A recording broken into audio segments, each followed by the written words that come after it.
So today I'm going to show you how to link your YouTube to your Discord account. So let's get started. So we're going to open our Discord account.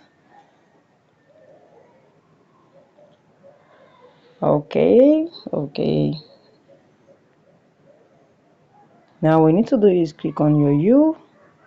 But the next thing you need to do is click on your settings. Then you scroll down.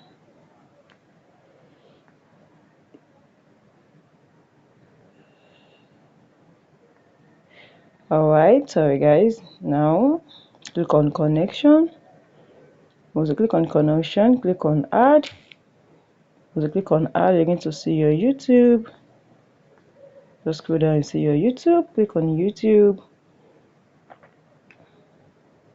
And you're going to take it directly to your YouTube. And this is how you're going to sign in using your Google. So I'm going to use this my Google account to sign in now. Okay, now choose your account and click on continue. And as Google has access to everything.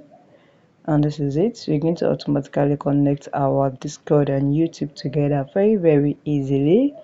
You can see, okay, you can see if it to connect because there's a problem. So guys, just have to close the video and try again. So guys, if you find this video a push, smash the like button, drop a comment and subscribe.